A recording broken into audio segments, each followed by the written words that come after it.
What's up, squad? Josh, we're here still in San Diego trying to rev up hype, still for our next event popping up on the 22nd of July. I'm here with like a new super good friend now. I feel like we've been homies for a long time. Yes. Ian McCall. I want to thank you for making time and coming and talking to us about something that it's important to me. I know it's super important to our audience. If you wouldn't mind just taking some time and telling us who you are, what's your background, and tell us about this amazing journey that you've been on. Obviously, my name is Ian McCall. I'm a integration coach, so psychedelic integration coach, where I walk athletes or high-level performers into retirement or how to perform better with psychedelics. It's kind of a twofold thing. Either what's next after fighting and how is this going to help me integrate into that life, live a life of service to my people in my sport, so I can have, if I'm a professional athlete, I gave everything to this sport. I should still, once it's over, once I'm done competing, I should still be giving my everything to the sport, because it gives you a purpose. It gives you some like-minded individuals you can impart wisdom on, and you can actually have a job doing it. But then I also do traumatic brain injury research with using psychedelics. I work with people like the University of Miami. I've worked with Johns Hopkins before. Really? Imperial College of London, the Ayahuasca Foundation. I'm not fucking around. Yeah. I'm one of the first people in my field, and I have a case study in athletes, whether they're snowboarders, race car drivers, fighters, big wave surfers, everybody in sports. I've got access to some incredible athletes and some of the greatest of all time. I'm very fortunate, and to be able to have their ears and educate them, but also have them trust me enough to lead them into these giant life fabric changing reality, shifting things, these medicine journeys, all the while studying their brains, of course. Yeah. They let me do that. Ian, I'm with you 100%. Psychedelics have been the largest impact in my life mentally.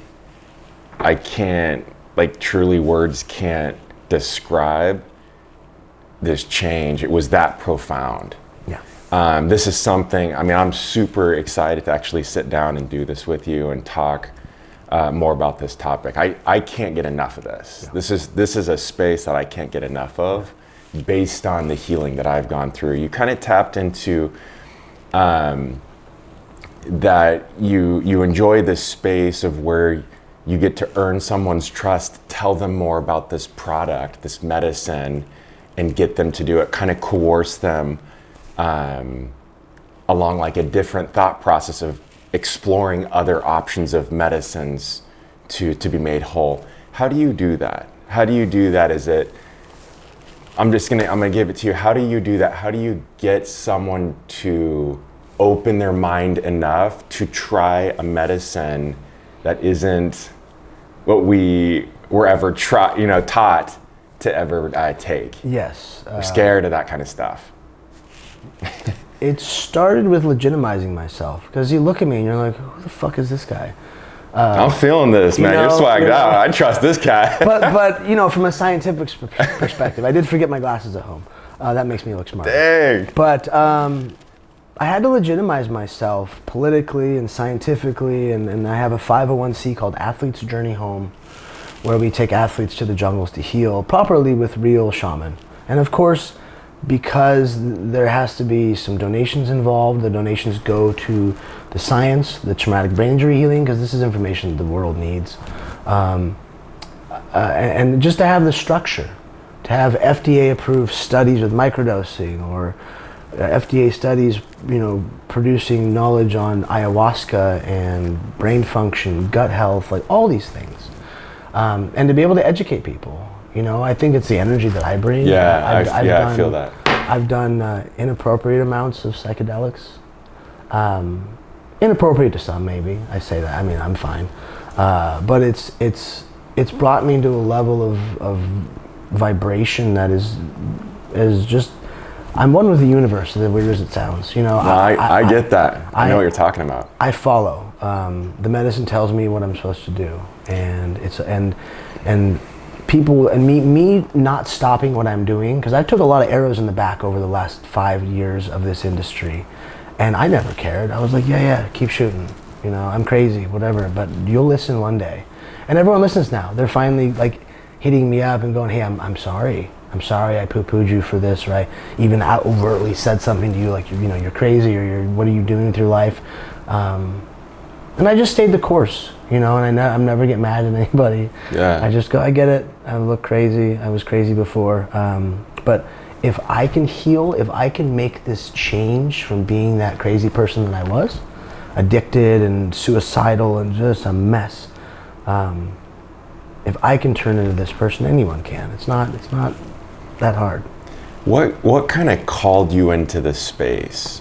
What sort of what happened into your life to where your mind kind of opened up and you started gravitating to the medicine and desired to partake? I was raised around the medicine. You know, my dad always talked highly of psychedelics. Really? He smuggled cannabis around the world in the 70s. And you know, he wasn't selling weed when I was a kid, but it was always around, you know, like, and by that I mean I was stealing it from him. He was trying to hide it, and I knew at like 8 years old. I was already stealing his weed. And it always gave me comfort. It always gave me something I needed. And then as I aged and I went into the cannabis industry myself, and I have an older brother who's my psychedelic teacher. You know, he was the person that opened my eyes to it all. He gave me a DMT trip one day on my couch, and I was looking for answers. Again, I was addicted. At the end of my career, I was suicidal. My life was a mess. I had turned into a monster, angry, and just not the best version of myself. And it said, okay, Peter Pan, you know, Count Chocula, it's time to go up. Yeah. The only way you're going to get past these addictions is you have to stop fighting. You were a world champion years ago. Get over it. I don't want to fight anybody or fight in the UFC if I'm not going to be champ. You know? And I was like, this is over. Okay. But then it came down to healing my brain on a cellular level through something like microdosing to get rid of the physical ailment or the physical withdrawal or the pull that those drugs, those things have on your body. And I was able to do that. And it wasn't just psychedelics. There's biohacking, peptides, and all these things that I had to put into my body, stem cells, to heal. I was that far gone. I had to go deep. And through the process, I learned more. I became so healed and feeling so good, but I was just open to the universe, but I didn't have the spiritual practice. I didn't have the meditation. Even though I had been doing martial arts since I was 4, my meditation was garbage. My breath work was meh. All these things that I'm now really expanded on, that I've been doing forever. Cold therapy, hot therapy, the science, the philosophy of life. What's pushing you is this a desire that you have to want to be the best version of you, to tap into this type of into this space of your mind to where you have more control of your thoughts and of your life and of your actions that you take? What's the draw to want to keep doing psychedelics or moving in that direction? The moment that I said, I'm not going to touch anything business-wise, because I'm retired, I'm good. I don't have to work anymore. The moment that I said, I'm not going to touch anything unless it helps other people. The moment I started living a life of service is where my life the path just fell in front of me. I don't have to search for things. My cool ideas that I can pull out of the ether when I'm on a bunch of psychedelics, or I'm meditating, sometimes it's sober. Sometimes I'm like sober and bang, I'm like, okay, because people need to know harm prevention. Sobriety is very important. Yeah. Please don't abuse these. I say this because I've done it myself. living a life of service is what I get up for in the morning. It's what I do, whether it's to my kid or my soon-to-be wife, or the people that are just, my sphere grows and grows and grows, and it eventually gets out to whoever I can. Every athlete I don't even know, every person I don't know. It doesn't matter. It's just I just want to give back. I love that, man. Yeah. I love that. So it seems like two hot buttons right now happen to be microdosing. I think a lot of people are starting to get more exposure from that. Things are popping up. People are talking about it. There's several shows of it on Netflix. It's getting out there. And it seems like, in my opinion, I'm seeing things about microdosing and things about heroic journeys. Yes. The large doses of psilocybin, which I like. I love that. That's my thing.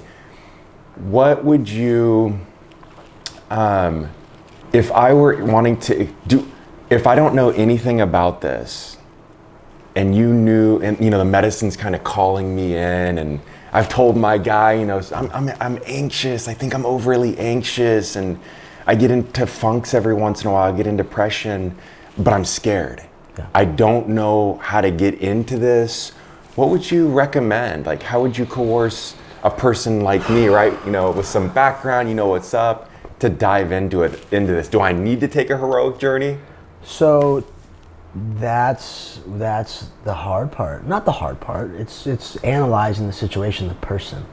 If someone's really fucked up, go watch Real Sports with Brian Gumbel. Dean Lister, my dear friend, was really fucked up. And his first time mushrooms was fucking 6.5 grams, buddy. Where we were shooting for HBO. We had shamans there. We had the music, the vehicle we had built was amazing. But that's because he was addicted and brain damaged from fighting and drugs and all the dumb shit that we do in life, or things that happen to us. That's appropriate for someone like that who needs it. I gotta break you off. Because, you might not make it tomorrow. Like, that's my thing. I've lost three of the closest people in my life. Shane Del Rosario died in my arms. I was the first person on scene when Justin Levens killed his wife, my friend, and himself. Jeremy Williams, my coach at Next Generation, or at Apex, he broke up with me as a coach, and said I was being a dumb kid, causing too much trouble. He kicked me out of the gym, and he killed himself a few days later. Jeez, I'm sorry about that. If I can not let that happen to anyone else, perfect, because you don't have to go through what I've been through. But then on the other side of the coin, on a lighter note, microdosing, soccer moms, autistic kids, cops and firemen and nurses and people in the DEA and people in the CIA and people, I'm sure, in the FBI. I touched everybody. I talked to everybody about this. Young, old, pregnant women. This is good for, all you're doing is producing positive chemicals for your body or whatever baby's inside you. You're not doing anything wrong. Obviously, big doses, be careful, because we don't want any sort of psychosis to pop up. People who are predisposed to these sort of things.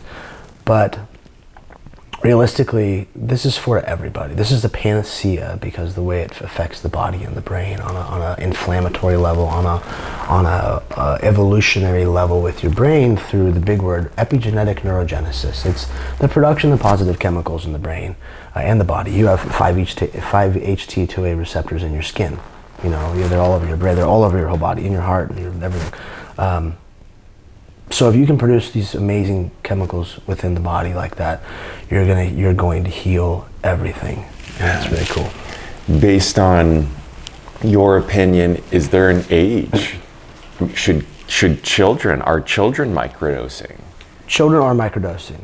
Is there an age that one would start at? I mean, again, I know this is your opinion, and this is my opinion. I have science to back everything. Okay, all right. That's the thing. I don't speak out of line and make claims that I know at least don't have scientific backing. Okay. And I know it makes people's skin feel weird about giving kids drugs.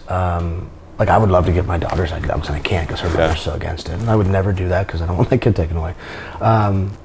But, you know, like I said, autistic children. This is a huge one. That's another arm of research I've done for a long time is autism research. Being on the spectrum myself, they said that one day, and I was like, oh, I'm not that far, so let's worry about other people. I don't, you can fucking say whatever you want about me. I'm a grown-up. It doesn't affect me. But it makes sense. For kids to not be able to go through the things that I went through or my clients go through who are on the spectrum is like huge. Indigenous cultures have been the first suckle of the teat that the baby does. They put ayahuasca on the nipple. You gotta be kidding me. Yeah, Mazatec people give their kids mushrooms. No, I did not know this. You know, like this has been happening for millions of years. Wow. You know, I would like to say, because these are not, the fungus has been around longer than us. It came from outer space. Panspermia is the idea, where asteroids full of fungus and bacteria and the elements for life ran into our barren planet billions of years ago and spawned life. And then there's the stoned ape theory of how our brains evolve using mushrooms. These are meant for us. They produce psilocybin for us. They are the teachers, as the Mazatec people say, Ninos Santos, little teachers. And the ancient wisdom that comes within them and because of them is so profound. And I think they see what we've done to ourselves and to the world, and they're like, well, let's help. We know this is going to fix everything. So yeah. And this might sound woo-woo, but I don't know, do your research. Look at ancient civilizations. Just take some mushrooms and see how you feel. I like and that. Or eat mushrooms with your dog. You know, you and your dog both eat mushrooms together, the connection you'll have, like the same you have with... I'm gonna do that with my French Bulldog, man. We're gonna cruise. They say it's got like some toxicity stuff to it. Give your dog a microdose, don't give your dog a bunch. Everything's gonna be toxic for us. You know, don't give your dog a bunch of mushrooms. You eat a bunch of mushrooms and give your dog a microdose. Swayze and I are gonna cruise. Yeah, because everything in our body is toxic. Not really. Because it produces, the stress it produces makes us stronger. Plant chemicals and psilocybin and heat and cold and these things, that's what they're meant to do. We're on this earth to live this visceral experience, to have stress, because stress inevitably makes us stronger. Facts. Yeah. And I could talk about this for hours. Me too. That's what I do. This is what I love to talk about. This makes me happy. What are you working on? I want you to tell us what projects you got going on, especially around what we're talking about, psilocybin, and where you guys going. Let us know. Cut us in. So there's the nonprofit, Athlete's Journey Home. You know, that's we just got bank accounts yesterday. This is real. People can start donating. It's really cool. The McCall method is my for-profit business, where it's a coaching platform.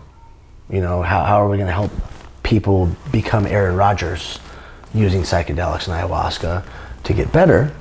You know, whereas, you know, that's we'll have a bunch of my teachers. It's just my name is on the business, the McCall method, which is kind of cheesy. But it's good for eyes. It's good for getting the thing out there. Because at one point, I don't know if you guys remember, but I was really famous.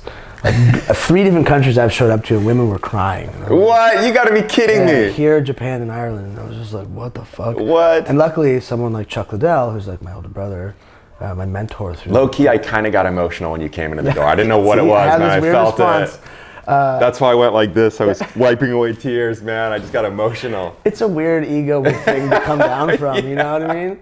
But Chuck was always like, yo, you're not that cool, right? He said that to you? Yeah, because that's what awesome. We said to each other constantly, because I saw him become friends with people like Leonardo DiCaprio and all these fucking everyone knows who Chuck is. He gets paid to be Chuck Liddell.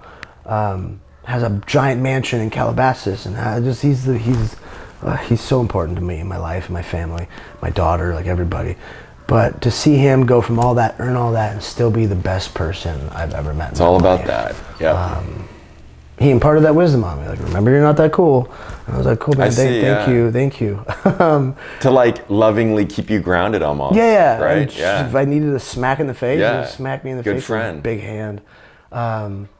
You know, and that's a big part of this is having people around you to hold you accountable. I'm so lucky to have the mentors I've had in my life. But you know, you have the McCall method, all these people that can be teachers on the program. So a monthly subscription, or they can come in for certain amounts of time to learn certain content, maybe some certification, I don't know. This is all getting worked out. Okay.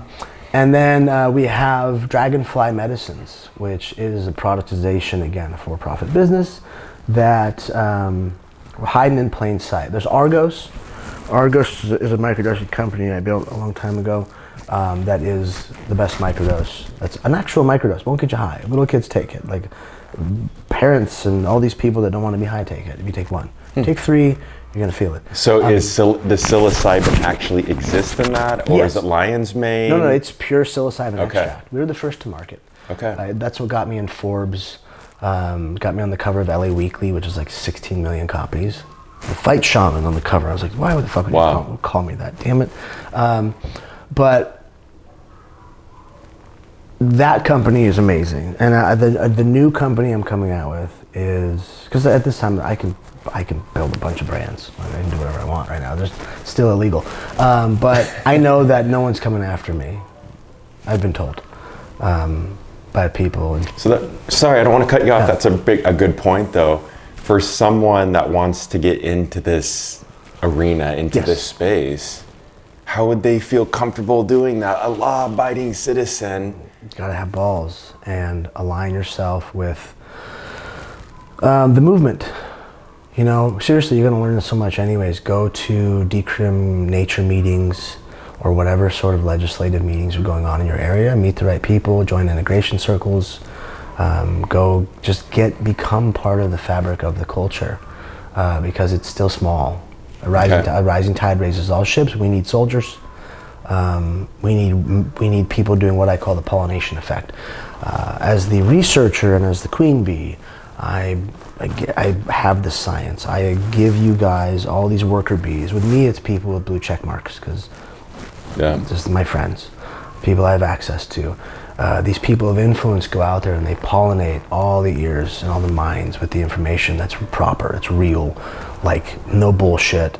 We're not lying. There's no, this is just information people need. That is also with other people. You might not have a following, you're just an average person, but you telling your family, you understanding for yourself is the real magic. I just use my cool friends to get the message across because this information needs to be out there and I'm not stopping.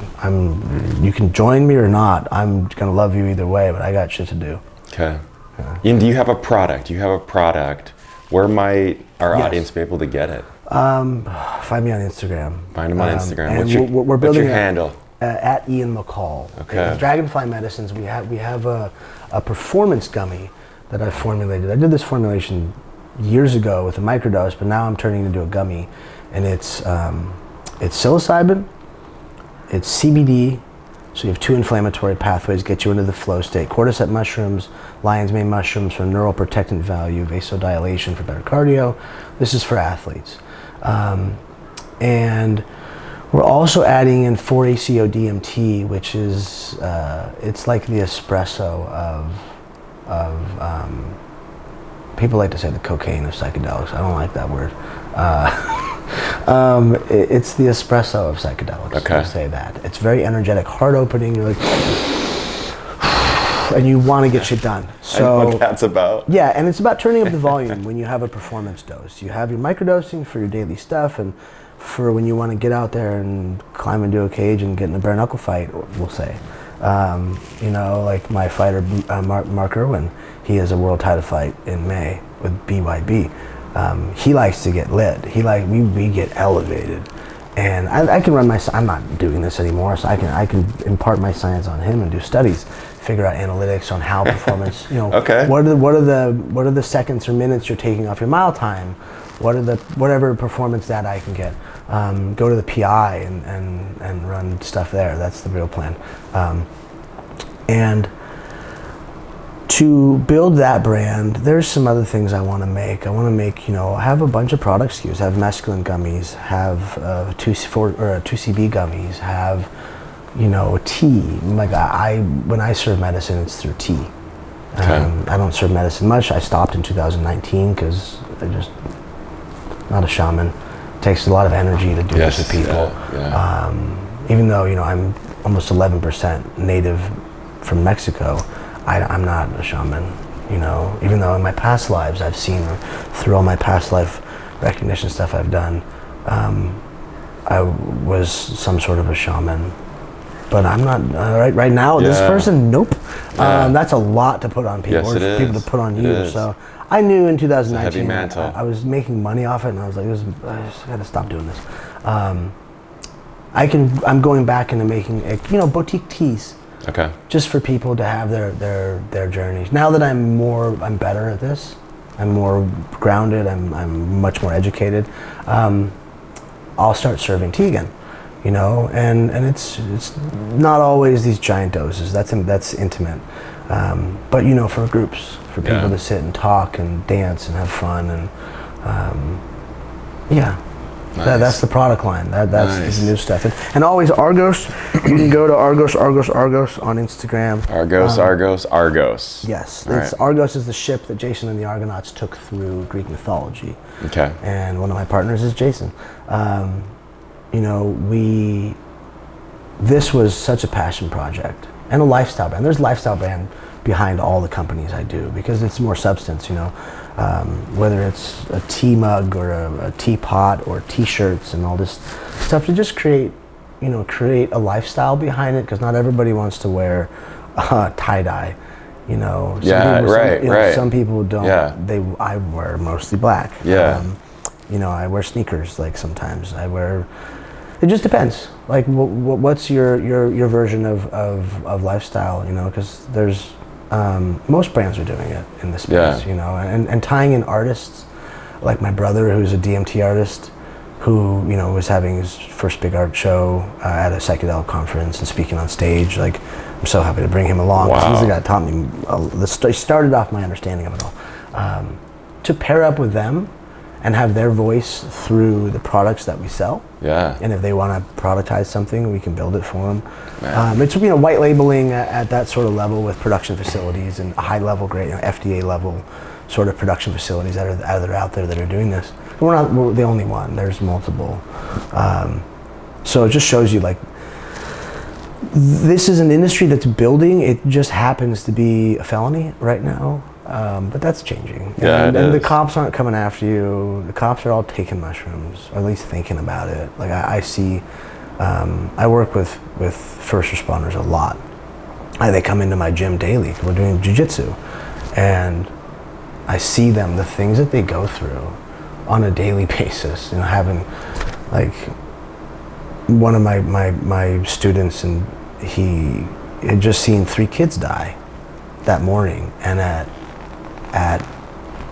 6 p.m. he's at jiu-jitsu and just wearing it. And I was like, hey man, you know what I do for a living? I was like, you want to try some? And he's like, I don't give a fuck, but I'll take whatever. And I gave him one. And by the end of class, he was like, dude, thank you. Okay. I'm like, here's the whole tin. Like, just go be better. I love you. And the next day, he was just like, bro, you saved my life. Wow. He's like, I'm like, wow. And that saving of a life is one day at a time. Just like addiction. It's this one thing where you just knock something down, give people perspective, and give them some relief from whatever their life is. Because life's hard. Life's hard. But it doesn't have to be. You're right. That's what it is. It doesn't have to be. Yeah. We have to choose to be happy. Yep. We have to choose.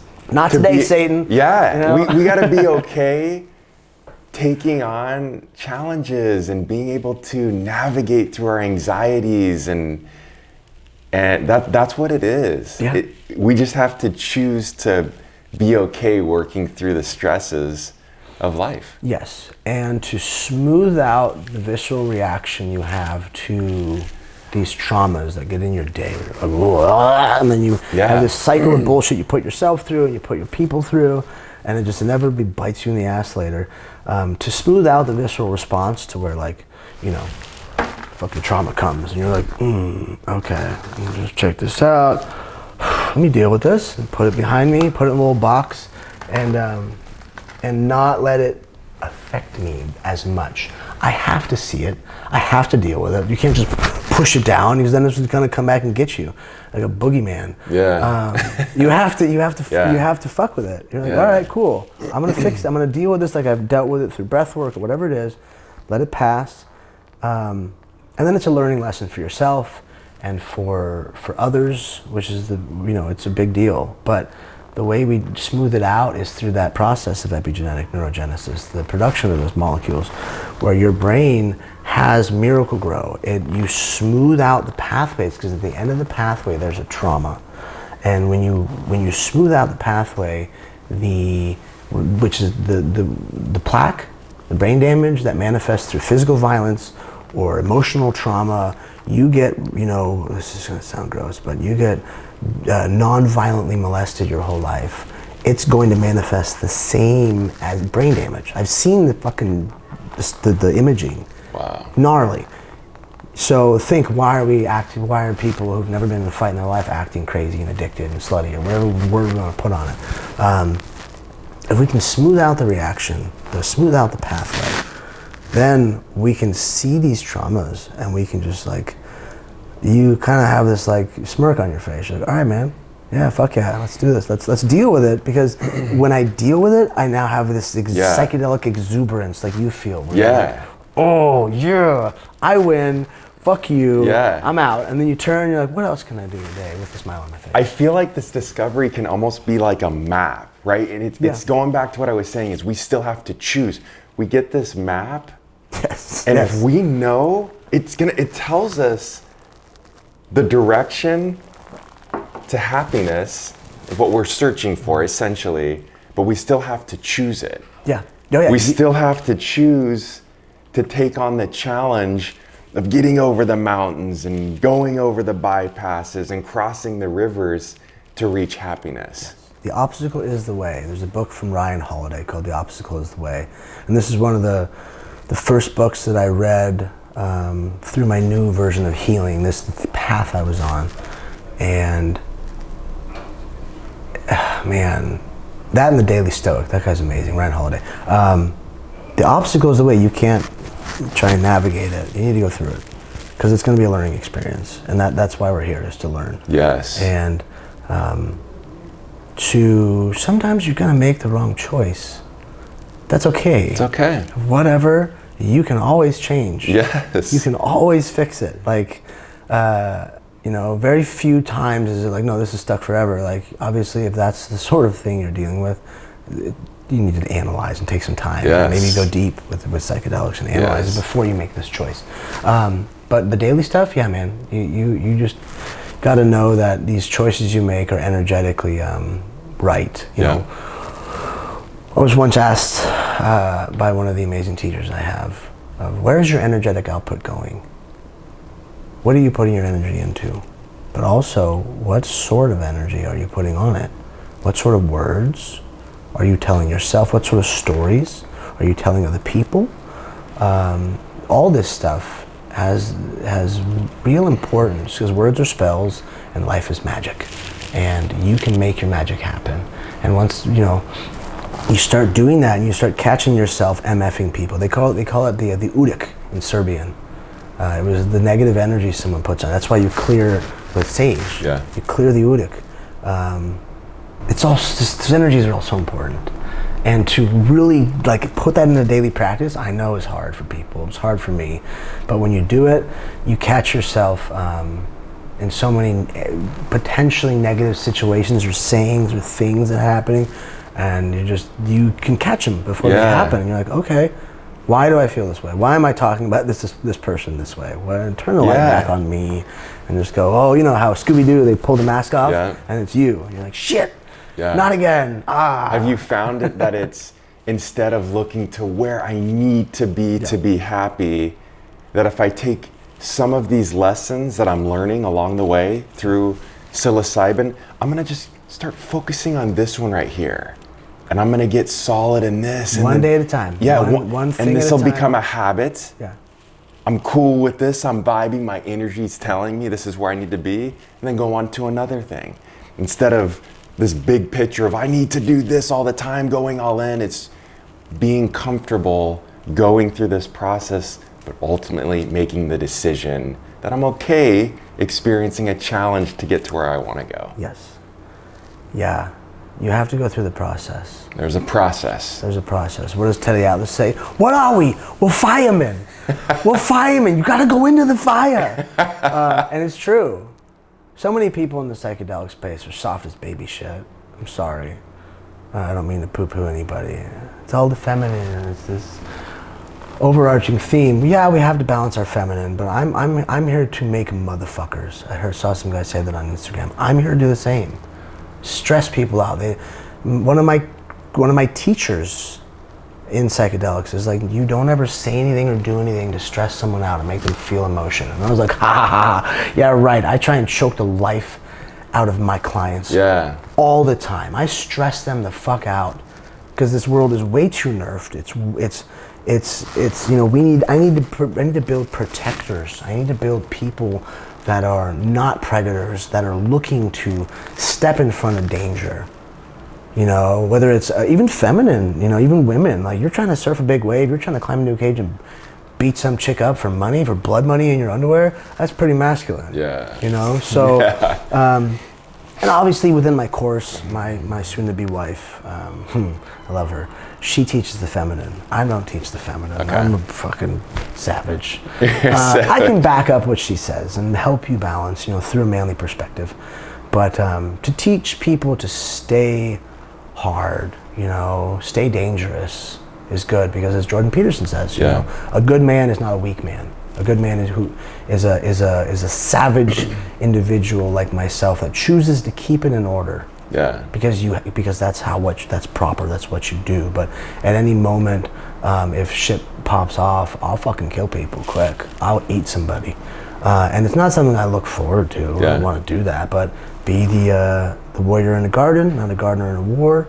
And I know not everyone is like me. You know, we're not all this savage. But to just give people a little bit of it, just the mindset. That. Even if they don't want to do martial arts, the philosophy is important. That's what the philosophy is hugely important. I talk about philosophy after every single class. I say a quote, and we go over how it ties into life, and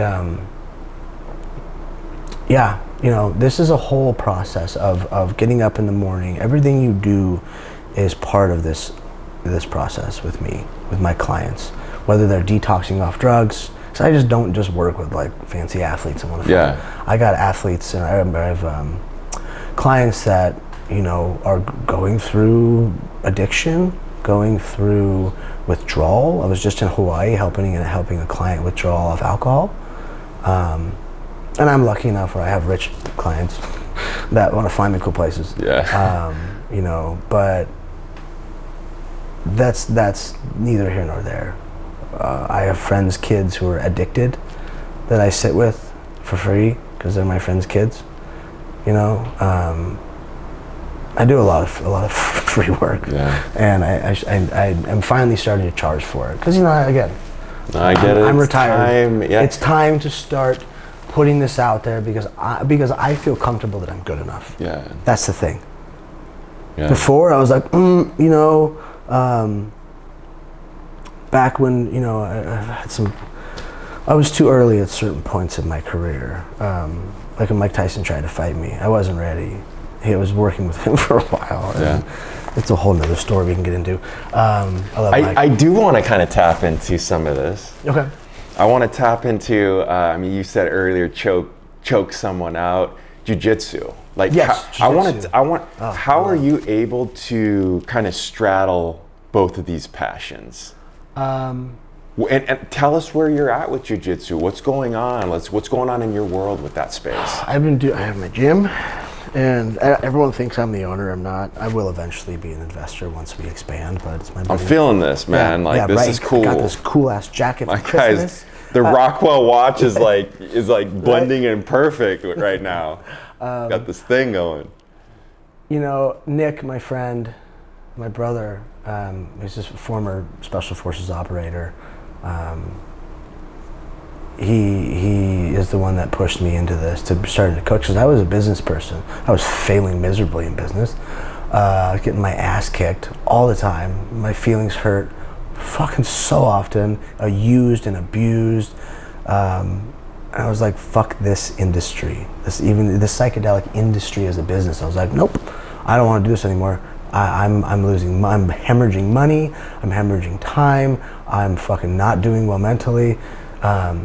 Nick and another one of my friends, Andy, were like, you need to stop. Well, people have been saying this for a while. Babalu Sobral got like legitimately mad at me. Chuck, all these people, you know, boss, are like, are you not teaching? What the fuck's wrong with you? Yeah. What are you doing? You're like the little prodigy kid that grew up fighting your whole life. Like, come on. So enough pressure from my friends to go, okay, it's time to teach. And ayahuasca. The last time I did ayahuasca 2 years ago broke me off, and it said, it let me fall back in love with martial arts, and it said I needed to teach, I need to go teach. And really? Also dabble in kung fu, because that was my first martial art, was kung fu. And not like weird kung fu, like real kung fu. That is like actually pretty applicable to life. And he taught me arm bars and stuff too at a young age. So to get back to that source, what I am as a martial artist, to live as a martial artist, to teach the martial way, this is my life's work. And I'm still not a black belt. I've been doing jiu-jitsu for 25 years. Because I have Jiva Santana as a coach, the arm collector at one, and you know, thank God he's my daughter's coach now, her little sister's coach. Wow. And I go up there, and I you know, when I can, once a week or so, I go up there and coach, just because I love Jiva so much, and he's so good. But he's like, I'm not giving you your black belt until you teach, man. Like, it's not how this works. I don't care who you can beat up. Yeah. Like, this is not how it works. You're not good enough. And I was like, okay, fine, dick. I got my feelings hurt a little bit. But he's like an uncle to me. He's like a dad, you know, one of those father figures that I had in my life. Like Colin O'Yama, coaches are so important in that realm. And Jiva is a godsend. The evolution of my game, because I has had this Bobby Fischer-esque mindset of the understanding of martial arts and movement and the body and how to hurt it, how to take advantage of it. You know, I've been obsessed with this my whole life, and that's I was never really able to show why I was able to beat Demetrius Johnson, you know, but like I was on drugs, I was on fucking heroin, I was detoxing off heroin and Oxycontin in my UFC career, so I'm sorry. Wow. That's why I ended up in the hospital all those times. Wow. Everyone's like, oh, it's food poisoning. I was like, it's detoxing off drugs. But still being able to perform at that level, just because my brain, my adaptation to movement and all these positions, and I loved violence. I fucking was so in love with it. I wanted to kill somebody. I was like, I had to murder someone. I was like, it's a weird thing to have to put your body and brain into that mindset, that set. Yeah. Thank God I don't feel that way anymore. I don't want to hurt anybody. I don't want anyone to hurt me. Yeah. But to teach violence as art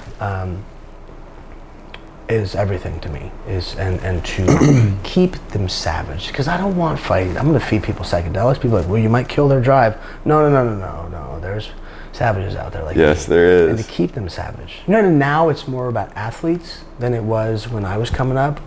But look at my like fucking Phil Baroni just killed his girlfriend. This person's this.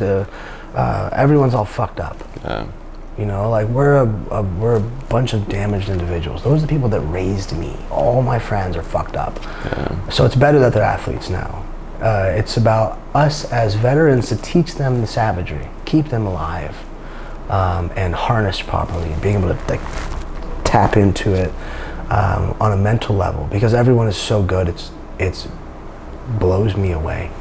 I wish I could compete in this day and age, because everyone is so good, and I know my potential. Yeah. And again, I don't care. Like I've made peace with everything. Like my Al Bundy moment, I got fucked over with the judges or whatever. Yeah, it changed the trajectory of my life. I could have been the first Connor type figure. That's what they wanted to make me out, because I've known Dana since I was 19 because of Chuck and them. And I know all the right people, have the right business mindset, the right friends, whatever, in Hollywood or whatever douchey shit they think that is attractive to them. You know, but now it's like just being a normal person. I'm just a coach. I wake up every day for other people. If I wake up for me, during the day, doing some dumb shit, it's not productive. That's a good mindset. I like, you know, that. Like, I wake up for other people. Yeah, and even my addictions now lead to like, oh, I'm gonna go do self-care. I'm gonna go lay around all day and do cryo and cold plunge and sauna and massage. Yeah. But it's like, you know, like, how, like, you don't need to do that today, man. You have people who call on you for this sort of stuff. So, you know, now at Peaceful Warrior in Dana Point, we have a boutique gym that's, I mean, it's in a very wealthy area. It's the 1%. It's where I grew up, you know. So it's a certain type of person, but we have some really good athletes. Okay. And we have all walks of life. We have addicts, a lot of addicts in the building, actually. We worked a lot of rehabs. But just fucking great people. And it's very, very tight-knit. And they're finally, my babies are finally competing. Yes. And they're finally, I'm like, okay, let's start taking them to other gyms. Okay. You know, even my kickboxer, I have two kickboxers that I'm like, cool, you guys are good enough. I'm gonna take you places. I'm gonna have my friends beat the shit out of you. I like that. Because this is how this works. I like this violence that you speak of. What's your take on Subversiv bringing combat jiu-jitsu to San Diego on the 22nd? It's rad. Of July. Just like bare knuckle boxing, I'm coaching Mark Irwin. It's a rule set that I can manipulate, that I can figure out. Like, everyone's like, oh, we're just gonna fucking slug it out. Like, no. I'm trying to create Mark into like, remember when Anderson Silva got a hold of Rich Franken for this first time? Like, he had never seen a Thai clinch. Yeah. All these people are sleeping in bare knuckle. Where Mark is a better boxer than them all. So I can take time to develop his system within clinch, C-clamps and high guard and head position and all these things. As I watch the sport evolve, just like MMA, where I'm always learning, I'm always computing, I'm always going, okay, how's this going to work? Underhook game and Greco-Roman sort of. I have Daryl Christians as my wrestling coach my whole life, who's his clinch. He's the assistant coach of the Olympic team. He created their whole body lock system they're using now. Dake and all those guys. He's worked with Dominic and myself and TJ and all these people in SoCal. He's the best. He's at Ruka. To adapt the things that I learned from all my coaches into this small, only, you know, punches. That's it. That's all we can do. Cool. All right. What's the stance like? What's the whole thing figured out? That's the plan. And with Subversiv, I see another rule set. I'm like, cool. Most people in MMA do not have a ground and pound system. And I only know 2 people who have ever had one. And that was myself, which with Jiva and with Colin and that. But I was the brainchild of it. I was the one that really put it into, and Carla, obviously Carla's a huge, ground and pound's amazing. So we had this furnace building the system. And then Mark Munoz had a sick ground and pound game. And I'm sure Khabib has a system. Obviously, those guys they're fucking amazing. But to see how we can apply it, you know, Red Alacron won 2 combat jiu-jitsu titles with EBI, and he was a training partner of mine forever at one. So, you know, I love this. I love watching. I have, you know, a dear friend of mine involved. I love martial arts, so this is really cool to me. And the fact that, like, people can get paid to do this. Really now? It's really, really cool. It's a beautiful thing. Yeah, because this was, martial arts is not a pursuit you do for money, but now it is. You know, to just kind of like wrap up this amazing hour that we had today, I'd say like the biggest takeaway, and this is my opinion, is you have a lot of love. You have a lot of passion for this medicine, for relationships, family, this beautiful sport that's been a part of your life for years, and that makes me happy. Like, I feel like I can like feel this aura of direction, and this is my task, right? This is my quest to like I look at you as an example. I appreciate it. Thank you. I plan on being amazing friends Yes. with you. Yes. As someone that has benefited so much from this space, I appreciate what you're doing. I appreciate a powerful voice pushing this forward, and it encourages this powerful voice and human to do this with you. So we have to connect later on. Yes, and of course. if there's anything that I can do, but yeah, there's something that I heard Eben Britton, former football player, he was talking with Mike Tyson about it, and he said, he heard it somewhere else, no one will ever know the violence it took to be this gentle. And I touched on a little bit of it, but the things that I've been through and done, giving and receiving PTSD for a living in that cage is a lot. And to now be in this seat to teach people that it doesn't have to be violence, whatever the stress is in your life that made you become this person, just make sure it's a good version. That's what I'm just trying. That's what I'm trying to teach people. So to be able to sit and make friends with you, and be the sage, that just gets to talk people's ear off. We can, that's what we do. It's a community. Yeah, it's a community of brothers and sisters, and it's an honor to be able to talk to people. So thank you very much. I appreciate it, Dan. Thanks for your time, and just a shout out to a couple of companies. I don't want to do this cheesy like Rockwell. They're big supporters of what we're doing. They're big supporters of veterans in the space, and I know that's important to you. This next event that we have on the 22nd, the militaries against militaries, we're very amped on that. Yes, I work with the Heroic Hearts Project, and Jesse Gould over there. It's the other nonprofit in psychedelics that deals with veterans, and they've saved my life. Really, going through a hard time not that long ago, a couple years ago. I needed them, and sent me to the jungles and let me heal with ayahuasca, and that's where I get my business model from. Is working with veterans, because warriors are warriors and we work well together. But then my dear friend has the nonprofit that I was just get to model my business after, my nonprofit after, whatever you call it, organization. There we go. That's what it is. I don't know. I'm not going to make any money with it. This is something that is it's too important. So, product of love and passion. Yeah. Ian, thanks so much for your time. It was a total honor. Thank you. Appreciate it.